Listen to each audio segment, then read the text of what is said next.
The devil CEO भाग 8. तिने हातातली ब्रेसलेटचा बॉक्स करकचून आवळला आणि सरळ रुद्रच्या कॅबिनच्या दिशेने चालू लागली. रागाच्या भरात तिने नॉकही केलं नाही. थेट धाडकन दरवाजा उघडून ती आत शिरली. मिस्टर सूर्यवंशी, काय चाललंय? काय आहे तुमचं? मायराचा आवाज रागाने थरथरत होता. तिने तो वेल्वेट बॉक्स थेट त्याच्या मोठ्या काचेच्या टेबलावर आदळला. हे फालतू ड्रामा लगेच बंद करा. काय समजता काय स्वतःला तुम्ही? आधी ते पावसातला तमाशा, मग हे महागडे गिफ्ट्स आणि ती फालतू धमकी देणारी चिठ्ठी. डोक्यात काय चाललंय तुमच्या? तुम्हाला वाटतं का की या पैशांच्या आणि हिऱ्यांच्या तुकड्यांनी तुम्ही मला विकत घेऊ शकता? डोक्यात मेंदू नावाचा प्रकार आहे की नाही तुमच्या? की अहंकारामुळे तोही विकला गेलाय? ती एका श्वासात जे वाटेल ते बोलत सुटली होती. तिचा चेहरा रागाने लालबुंद झाला होता.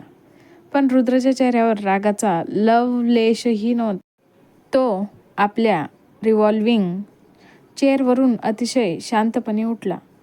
पांढरा शर्ट आणि त्यावर अर्धवट दुमडलेल्या बाया.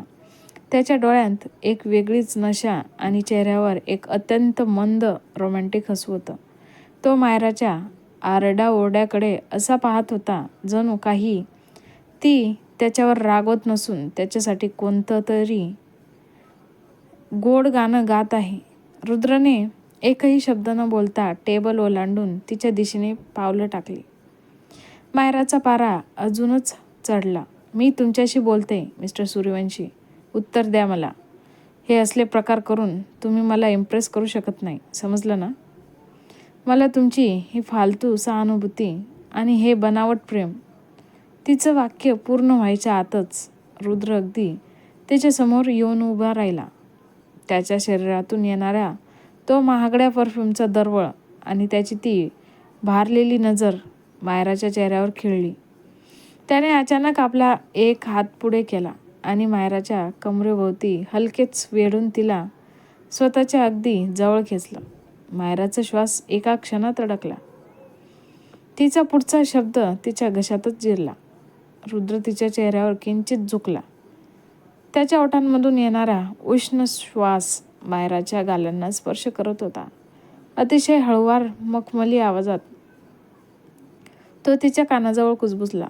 जेव्हा तू इतक्या रागात असतेस ना मायरा, तेव्हा अजून जास्त सुंदर दिसतेस. आणि राहिला प्रश्न या ब्रेसलेटचा, तर ते हिऱ्यांपेक्षाही जास्त सुंदर फक्त तुझ्या नाजूक हातांवरच दिसेल. मायराचे डोळे विस्फारले. रुद्रवर्धनाच्या त्या अनपेक्षित स्पर्शाने आणि उष्ण श्वासाने तिच्या संपूर्ण अंगावर काटा आला. एका क्षणासाठी तिच्या काळजाचा ठोका चुकला होता, पण दुसऱ्याच क्षणी तिचा स्वाभिमान पेटून उठला. तिने दोन्ही हातांनी त्याच्या छातीवर पूर्ण ताकदीने धक्का दिला आणि स्वतःला त्याच्या तावडीतून सोडून 2 पावलं मागे सरकली. हात कसा लावला मला? मायराचा आवाज रागाने फाटला होता, पण तिच्या शरीराची थरथर लपत नव्हती. स्वतःच्या मर्यादेत राहा मिस्टर सूर्यवंशी. हे तुमचं ऑफिस आहे आणि मी तुमची एम्प्लॉई आहे, तुमची जहांगीर नाही. रुद्रवर्धन मागे सरकलं नाही. उलट तिच्या धक्क्याने त्याच्या चेहऱ्यावरचे ते मखमली हसू अजूनच गडद झाले. त्याने अत्यंत सावकाशपणे टेबलावरील तो वेल्वेट बॉक्स उचलला. मर्यादा? त्याने तो शब्द अत्यंत थंडपणे उच्चारला.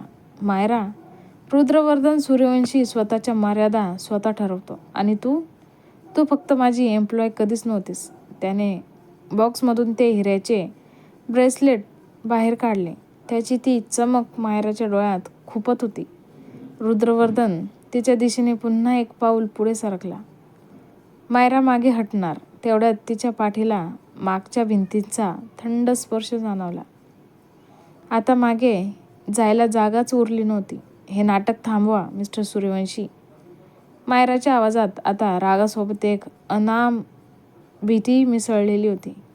मला तुमच्या या फालतू खेळात अडकायचं नाहीये. मी आत्ताच्या आत्ता राजीनामा देते. राजीनामा? रुद्रवर्धन अगदी तिच्या समोर येऊन उभा ठाकला. त्याने मायराचा थरथरणारा डावा हात आपल्या मजबूत हाताने घट्ट पकडला. मायराने हात सोडून घेण्याचा आटोकाट प्रयत्न केला, पण रुद्रवर्धनची पकड पोलादी होती. तुला काय वाटतं? तू माझ्या आयुष्यात स्वतःच्या मर्जीने आलीस? नाही. आणि स्वतःच्या मर्जीने निघून जाशील? इतकी सोपी न असते मायरा. माझ्या चक्रव्यूहातून सुटका.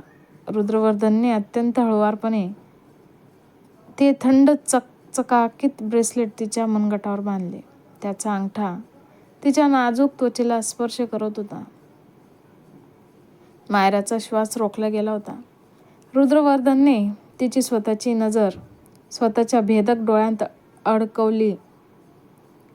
त्या डोळ्यांत प्रेमाचा एक गोड आभास निर्माण केला गेला होता.